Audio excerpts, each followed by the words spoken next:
pharmacy owners, Dr. Lisa Faast today, and I'm going to be chatting real quick with you about what I feel is one of the biggest opportunities for independent pharmacies that is also easy to get into, easy to implement, doesn't require a lot of cash, but yet produces a lot of profit. Sounds kind of perfect, right? So many of you got into this world through actually GLP-1s. The GLP-1 craze really brought this to the forefront, although it has existed even before the GLP-1s. It's kind of hard to remember life before GLP-1s, but it's 503B dispensing. And what do I mean by that? I mean, so back in, I think it was 2014, 2012, I don't know, 10 plus years ago, the FDA created a category of pharmacies called 503Bs. And if you're not sure what a 503B is, you're a 503A. So by default, any pharmacy that's licensed in the US is considered a 503A pharmacy. That means, you follow that set of laws. Again, 10 plus years ago, the FDA created a 503B category. And those facilities, they generally refer to them as facilities, are outsourcing facilities. And what that means is they are allowed to compound medication in bulk without a specific prescription based on some certain criteria. Now, if for 503As, that is far different. For a 503A, from a compounding perspective, you're not allowed to just make whatever you want and then go sell it. Like, you have to have a prescription for a specific formula for a specific patient, and therefore then you can compound. So it's completely different for 503Bs. There's also, I'm not going to get into the all the details of the semantics, but there's a different list of drugs that 503As can compound, and then there's a separate list for 503Bs. So it really is a almost different breed of pharmacy, if you will. And then the FDA's had some draft guidance on allowing 503Bs and who they can sell to and in what types of situations. And one of those entity types that they can sell to is they can sell to pharmacies. They often sell to hospitals. Probably hospitals are 503B's largest customers, but growing, especially with the GLP-1s, is this to 503B to 503A selling. So you as a 503A pharmacy can now buy products such as the GLP-1s back for the last couple of years and sell to your patients without actually having to be a sterile compounder or to compound that medication in-house. And this opens up a world of opportunities. And as the GLP-1s are coming to an end, especially from the 503B perspective, is semaglutide ends on May 22nd. So from the date that I'm recording this video, that's actually in 10 days. So it's coming to an end, but that doesn't mean that this opportunity for your patients to get access to unique medications, for your pharmacy to have a lot of cash revenue, bring in a lot of different types of business to your pharmacy is over, right? Like, there's actually a whole lot more things that you can be doing outside of the GLP-1s. And when I say GLP-1s, I'm referring to the semaglutide and tirzepatide. But outside of those two, there's lots of other things that you can be doing from 503Bs. There's a lot of other products out there. And this, I think, is really, truly is one of the largest opportunities, because you don't have to compound. You don't have to take on that liability. You don't have to build a clean room and go through training and, get a, huge HVAC unit on top of your building. Like, you don't have to do any of that, but you can still offer your community access to sterile medication, which they otherwise may not be able to get locally, or they might have to use mail order. Obviously, we all know that the telehealth pharmacies and medical clinics, are doing this on, obviously a much larger scale. But we all know that patients and providers prefer local points of contact. It's hard to counsel somebody through the mail. So this is a big opportunity. One, I think many pharmacy owners are overlooking just because they don't quite understand it. Maybe you didn't get on the GLP-1 craze and you're like, I don't understand how this works. But just know this is legal, right? This is very much regulated by the FDA. It is also regulated by your state boards of pharmacy. So while most states allow 503B to 503A sales, not all states do. I know California is very difficult. I don't know of any of the big 503Bs that ship into California. California has just made, a lot of that stuff very difficult. I know the state of Mississippi is one of the few states that have like come out and had some very weird opinions against that. And there's probably some others out there, but majority of you watching this are going to have access to this revenue stream. And so here's all it is you buy from the 503B just as you might buy from your wholesaler. So you log in once you have your account, you say, hey, I have a prescription for NAD and I have a prescription for, B complex, and I have a prescription for lipo C and I have a prescription for Trimex. I'm going to order those. They'll ship it to you, generally 2 days or so, and then you dispense it to your patient. So it works in terms of your workflow of your day-to-day pharmacy, very much just like filling any other prescription, right? Like there's not really any difference. You have to obviously make sure you maintain whatever storage conditions that are required. So just like you put your insulin in the fridge and your, pills on the shelf, same kind of things. Things from 503B, some have to be refrigerated, some are frozen, some are room temp. Obviously you follow whatever the storage guidelines are, but it feels very much like dispensing any other type of prescription. I will say there's a little bit of due diligence there, but honestly, not really any other different due diligence than buying from a wholesaler that you haven't bought from before.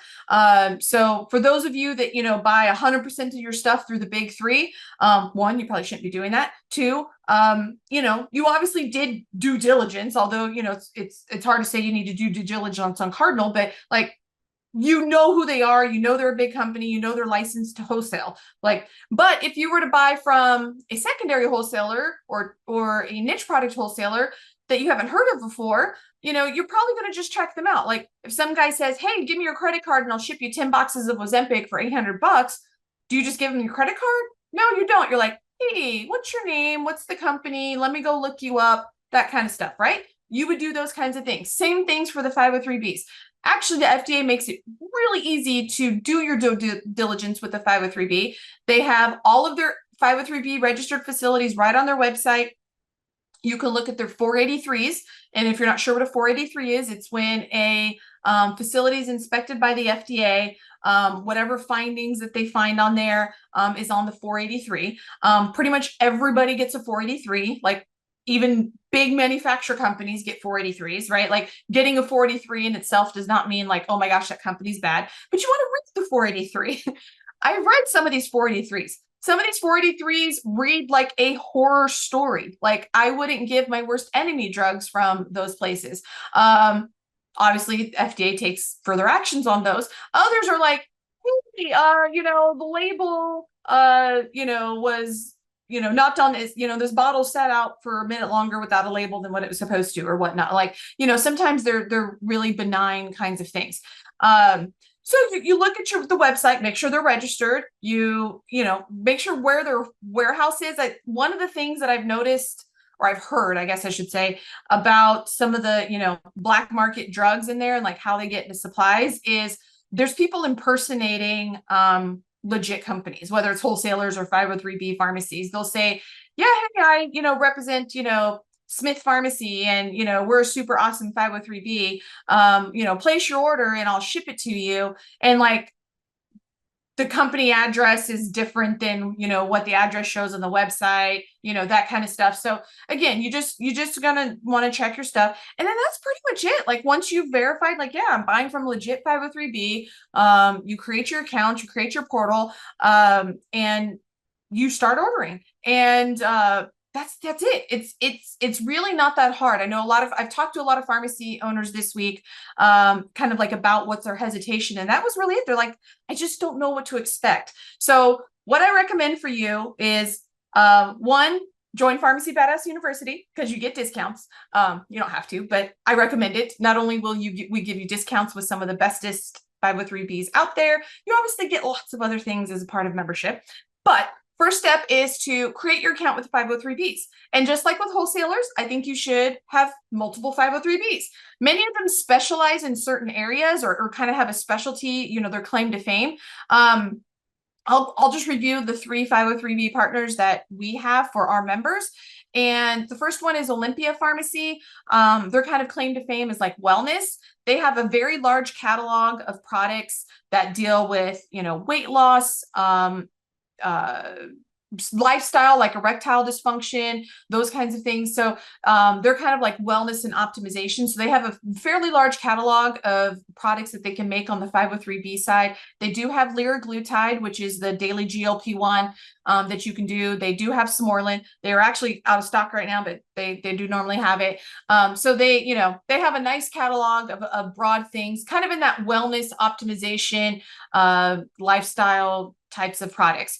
We also have a great partnership with PQ Pharmacy down in Texas. Yay, Texas. And their claim to fame really was eye drops. Like, they have the best catalog on eye drops. And you might be thinking, eye drops, like what's the play there, Lisa?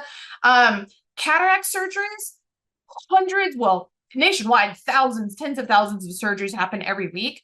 But probably in your town, if you have an eye surgery center, there's hundreds of surgeries that happen a week. And what they do is they make, after cataract surgery, you need 2 to 3, sometimes 4 eye drops. And, these people are trying to put drops in their eyes, and they got to wait, time in between. There's a bunch of preservative in those eye drops. And so what these surgeons like to use is a compounded eye drop that puts all the ingredients together in one drop. Many of them prefer preservative free, and 503Bs can make those. So PQ Pharmacy has a fantastic catalog of eye drops. They've also expanded into other areas. So they did the GLP-1s. They're expanding into Smorlin and NAD as well. They're ramping up some of those other options. And then our third partner that we have with 503B is BPI Labs. And BPI Labs kind of claim to fame is they are part of BPI, the pharma company that manufactures a bunch of sterile products. So they can make huge batches. So they have the facility set up to make huge batches. So whenever they do a product, they tend to be one of the lowest costs for it because they just make such massive amounts. And they also tend to focus on really long extended beyond use dates. So they do all the studies and everything that's needed in order to get like maximum beyond use dates. And so they may not have a wide catalog, but they have a deep catalog, if you will. They might have just a few products, but they do those few products really, really well. So there's lots of other 503Bs out there, right? And again, some of them I wouldn't touch with a 10-foot pole. Others are perfectly well. Just because I didn't mention them doesn't mean they're bad. And there's what's popping up all the time. Like, I kid you not, like every week I get a call from somebody that's like, can you consult with us on creating a 503B? That's just not my thing that I want to do. But so there's lots of new ones as well. But this is a really, truly viable cash revenue, cash profit opportunity that I really don't want you to pass it by. Like, let it pass you by. Take advantage of this. Obviously, make sure it's legal in your state. If if you're not sure about that, do a little bit of research on Google first or whatnot. But usually in your Board of Pharmacy website or the newsletters that they send out, they'll kind of give like their opinion. But most states are okay with this. And eventually when the FDA finalizes this draft guidance, it'll be allowed in every state as a federal law. Obviously, states can always put extra requirements on top of that, but once they enact it, then it'll be available everywhere. But I would say 95% of states you're good with this. Open your accounts. Start talking to your doctor, start talking to your patients. I'm telling you, your patients in your community, even if they're not telling you, they're buying NAD injections or NAD IVs. They're buying some other weight loss alternatives, whether it's Smorlin or, even some of the research stuff. Like, your people are buying this stuff.